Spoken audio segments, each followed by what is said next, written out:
jẹ́ ń ṣọ́ọ̀kì ẹ èmi tún máa ń sanwó olóṣó fọ́kọ mi yes kẹ.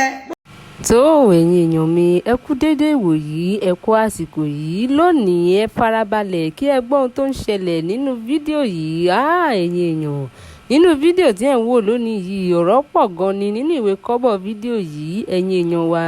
ẹ wá nǹkan fìdílé kí ẹ fìdílé nǹkan nítorí nínú fídíò tí ẹ̀ ń wò yìí arábìnrin tí ó wà nínú fídíò yìí ni à ń pè ní Lizzy Anjorin èyí tí ó ti jáde láti wá sọ ọ̀pọ̀lọpọ̀ ọ̀rọ̀ nípa ọkọ rẹ̀ ẹ̀yin èèyàn ẹ wá nǹkan fìdílé kí ẹ máa bá wa ká lọ. gbogbo àtẹ́mi máa ń wà lẹ́kọ̀ọ́ 2-3 days yẹn olóṣó tó máa lọ pàdé ọkọ mi lóòtẹ́ẹ̀lì mi ni máa arrange ẹ̀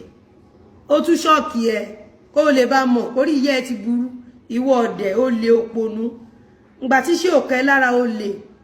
ó ti rí Ọlájíre cottage etí ti nà olórí burúkú ara ẹ ti bù máṣọ ó ní ìṣàwí láti you are not that important but make you taste wetin the alágànná wey you put for house ó mo ti ẹ̀ dúpẹ́ kì í ṣe mi ni mo put house winner oh winner winner oh kì í ṣe mi ni mo put láti sílé mọ́ ó ti padà gbà fọ́gẹ́ pé mo ti kó lọ ilé ọkọ mi alágànná tó put sílé winner oh winner winner oh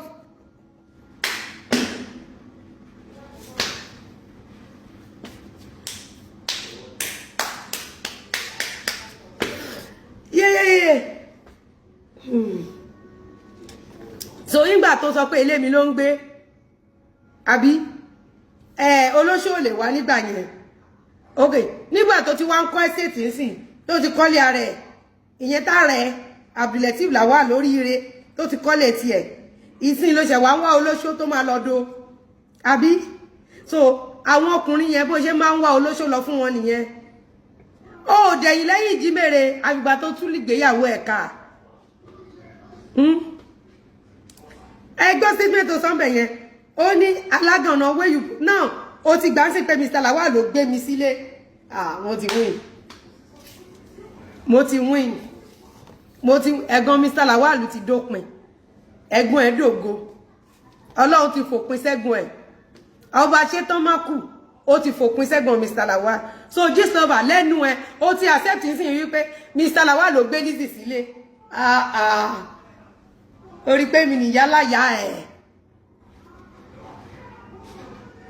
orí pé mi nìyá láyà ẹ̀ winner oh winner winner oh winner Lizzy you don't win oh winner pátápátá I don't win forever winner.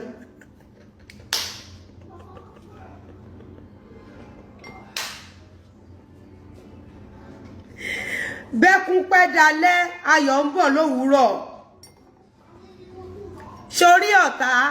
tó dàbí àdó tòṣì fọkàn ẹ balẹ̀ ìwọ tó bá ní ọ̀tá bí àdó tòṣì prove to them you can do it má wọ depression o má lọ sunkún o tẹpá mọ́ṣẹ́ ẹ kó wá jẹ́ kán kó ọ̀rọ̀ wọn jẹ ó jẹ́ kúkú ní kẹ́nu ṣọ́wá at least fọ́mà olóṣó nìyẹn ṣebí kọ́sọ́mọ̀ ẹni tó gbé fún Mr. Lawal kúkú ní kó padà wá kó wá rí brandy ó ní pé I want lọ́jọ́ títí ẹ àdótòṣì ìwọ máa ń want káwọn èèyàn fìlì aburú ni kí ló dé tí wò ṣe dàbí Lizzy tó máa ń fẹ́ káwọn èèyàn kọ́lé bóun ṣe ń kọ́lé tó máa ń fẹ́ káwọn èèyàn ra mọ́tò káwọn èèyàn múra káwọn èèyàn look good kí ló dé tí wò ṣe dàbẹ́ sórí nǹkan tí mo lò ń sìn tí gbogbo ojú mi fi fresh yìí àwọn customer mi ìwò yìí next week mo máa order gbogbo ẹ̀ máa bẹ̀rẹ̀ sí ni máa ta fún wọn máa bẹ̀rẹ̀ sí ni máa ta fún wọn máa bẹ̀rẹ̀ sí ni máa ta gbogbo nǹkan tó jẹ́ kí pimples mi lọ máa bẹ̀rẹ̀ pé tí ìwọ ṣe ó ṣe jẹ́ pé ìwọ máa ń fẹ́ kí àwọn èèyàn gidi kan feel pain ó ṣe jẹ́ pé táwọn èèyàn gidi bá ṣe oríire ìwọ máa ń fẹ́ kó oríire yẹn bàjẹ́ so nígbà tóbìnrin kan forí tì í tí láti oríire sóríire ìgbà ẹni kó lóṣó kan wà àwọn olóṣó àwọn irinṣẹ́ ẹ a máa lò yín dànù ó tiẹ̀ lọ́ṣẹ́ kan tá a ṣe gbà jẹ́ kó lóṣó yẹn máa bọ̀. tó ẹ̀yin èèyàn mi ẹ ṣáà ti gbọ́ ohun tí ó ṣẹlẹ̀ nínú fídíò yìí ẹ ti gbọ́ àwọn ọ̀rọ̀ yìí tí Lizzy Anjorin sọ nípa ọkọ rẹ̀ àti Gistlover nínú fídíò yìí ẹ̀yin èèyàn kí ni ohun tí ẹ̀yin lérò pé ó máa ṣẹlẹ̀ báyìí kí ni ohun tí ẹ̀yin lérò pé ó fẹ́ ṣẹlẹ̀ gangan ẹ jẹ́ ká pàdé ní comment section láti sọ̀rọ̀ nípa ohun tí ẹ rò bóyá yóò ṣẹlẹ̀ lórí ọ̀rọ̀ tó wà ńlẹ̀ yìí.